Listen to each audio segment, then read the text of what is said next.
여러분 안녕하세요. 이 나라가 그래서의 제임스 한입니다. 이번 편은 이스라엘 이야기입니다. 제가 이스라엘에 여행 가서 가장 놀란 점은 8m 높이의 콘크리트 장벽이 팔레스타인 거주 지역 곳곳에 있었던 사실입니다. 이 높은 장벽은 도대체 뭐지? 이스라엘 독립 후의 팔레스타인 운명. 유럽에서 핍박을 받고 살던 유대인들은 1900년대부터 팔레스타인 지역으로 이주해 오기 시작했어요. 1930년대 나치 정권에 의해서 유대인 대량 학살이 일어나자 이를 피하여 유대인들은 팔레스타인 지역으로 대거 이주했어요. 그러자 팔레스타인에 거주하던 아랍인들과 유대인 이민자들 사이에 대립이 격화되었고 각지에서 심각한 충돌이 일어났어요. 이에 유엔은 1947년에 UN 플랜 1947을 만들어서 양측 간의 경계를 구분했습니다.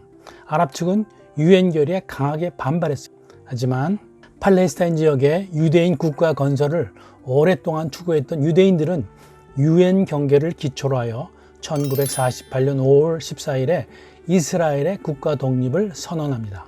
그 다음날 1차 중동전쟁이 발발했어요.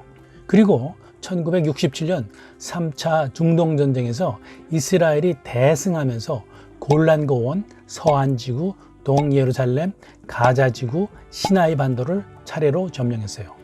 군사력에서 열세인 팔레스타인 아랍인들은 이스라엘에 대한 저항 수단으로 테러를 벌였고 이스라엘은 보복하는 악순환이 반복되었어요.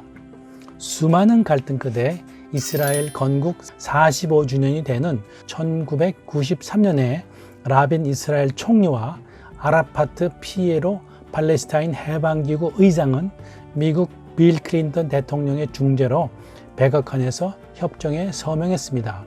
이 협정은 노르웨이 오슬로를 중심으로 비밀 협상이 이루어져 오슬로 협정이라고 합니다. 이 협정으로 팔레스타인 자치정부가 생겼어요.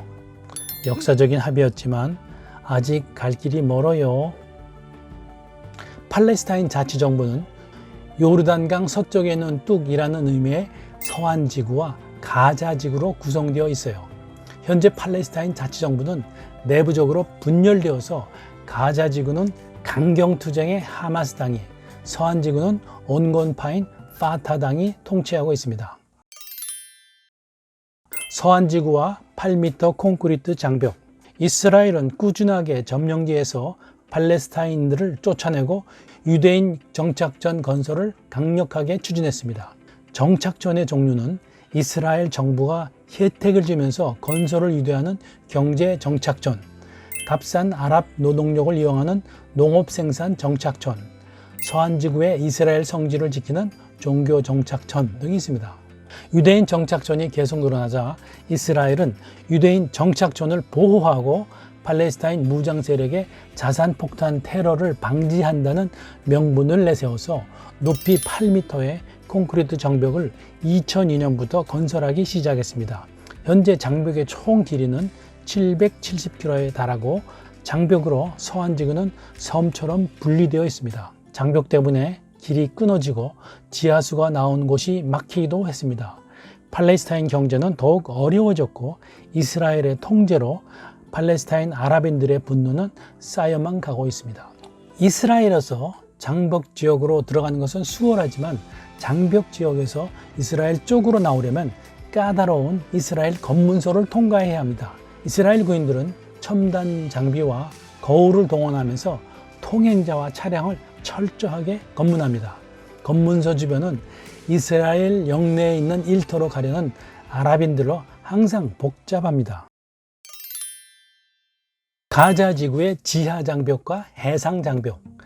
강경 하마스당이 통치하는 가자 지구는 한국의 세종시 정도의 면적에 200여만 명이 사는 인구 밀도가 아주 높은 지역입니다.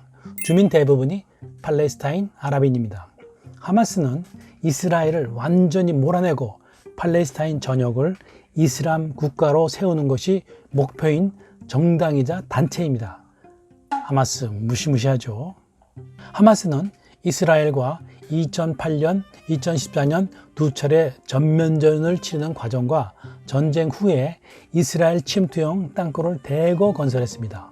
이에 이스라엘은 2017년부터 가자지구 접경을 따라 길이 65km에 깊이 40 내지 100m의 지하 장벽을 구축했습니다. 철저한 차단을 위해서 2만 톤의 철강을 투입하여 강철 장벽이라고도 합니다. 기존의 지상 장벽에 더하여 지하 장벽은 하마스의 기습 공격과 하마스의 무기 조달을 막으려는 목적입니다. 게다가 이스라엘은 하마스의 해변 침투를 막기 위해서 2019년에 해상 장벽도 건설했어요. 이 해상 장벽은 방파제처럼 바다로 200m가량 쭉 뻗어 있고 바다 위에 50m 폭으로 돌무더기를 쌓은 후에 그 위에 6m 높이의 스마트 펜스를 세워서 하마스의 해안 침투를 막고 있습니다. 갈등의 중심 예루살렘. 이스라엘은 제1차 중동전쟁에서 예루살렘의 서쪽을 점령하였고 제3차 중동전쟁에서 예루살렘 동쪽을 점령하여서 현재 전 예루살렘을 장악하고 있습니다.